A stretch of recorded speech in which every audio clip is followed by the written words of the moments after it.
Bonjour à tous, bienvenue sur le podcast de la voix de la vente, le podcast qui vous donne envie de mieux vendre en moins de 5 minutes. Aujourd'hui, je vous emmène dans le bureau d'un client. Nous sommes au milieu des années 2000, aux États-Unis.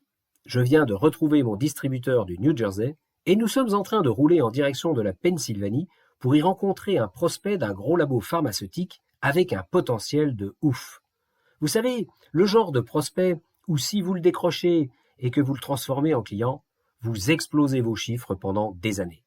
Le prospect dont tout le monde rêve et que tout le monde prospecte, sauf qu'il y a un de tes concurrents qui a un jour été suffisamment malin ou opportuniste pour être là au bon moment, c'est-à-dire avant toi, et remporter la timbale quand le dit client a ouvert la boîte de Pandore pour sélectionner le filtre avec lequel son labo allait travailler pendant les 10 prochaines années, ce qui allait permettre à son fournisseur de se gaver pendant les mêmes 10 prochaines années.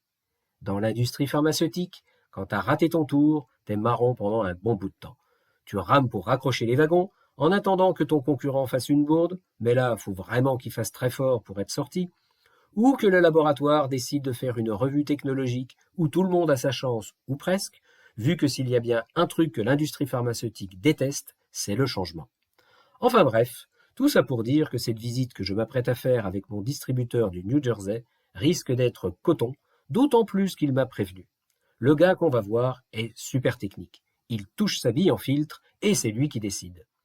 D'ailleurs, ça a été super dur d'avoir un rendez-vous avec lui et ça a mis des semaines avant de réussir à trouver ce créneau. En substance, je traduis les propos de mon bonhomme. Moi, j'ai fait mon taf en décrochant une visite. À toi, mon coco, de te débrouiller pour qu'on soit pas venu pour rien. Et t'as plutôt intérêt à être bon parce que ça envoie du lourd de l'autre côté.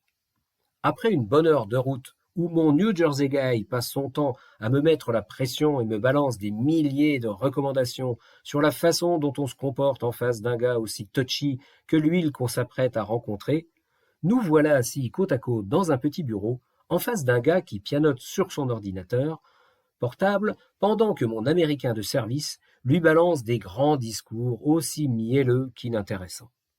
J'attends mon tour et j'observe le gars en face de moi qui ne décolle pas ses yeux de son ordinateur et se contente d'émettre de petits sons de temps en temps. À ce moment, ce que je comprends de la situation, c'est que Mister Specialist n'en a rien à faire de nous et il serait grand temps de changer de tactique. J'en suis là dans mes pensées quand j'entends enfin un silence. Mon collègue vient de me donner la parole et attend que je délivre le message qui va ouvrir la caverne d'Ali Baba pendant que l'autre continue à pianoter sans s'intéresser à nous, pour le moins du monde. Qu'est-ce que vous auriez fait à ma place? Eh bien moi, silence. Je me suis tu. Et j'ai attendu.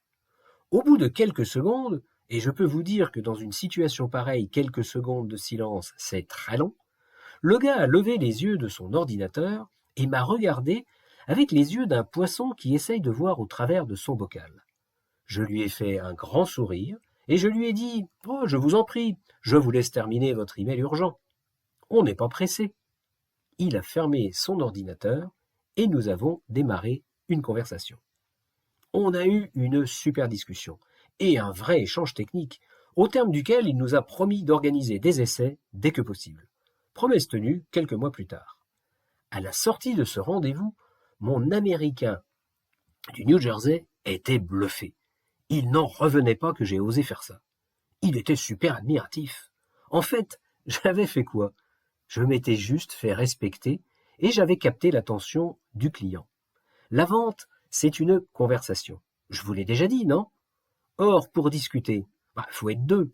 Et puis surtout, il faut être deux au même niveau d'écoute. C'est le B à bas. Alors maintenant, voici votre petit exercice de la semaine. Passez en revue les 3 derniers rendez-vous de prospection que vous avez eus et posez-vous les questions suivantes. Qui a pris la parole en premier? Quelle était l'attitude du gars en face de vous? Quel a été le résultat atteint à la fin de l'entretien? Voilà, sur ce, je vous laisse et je vous dis à jeudi prochain. À bon entendeur. Salut!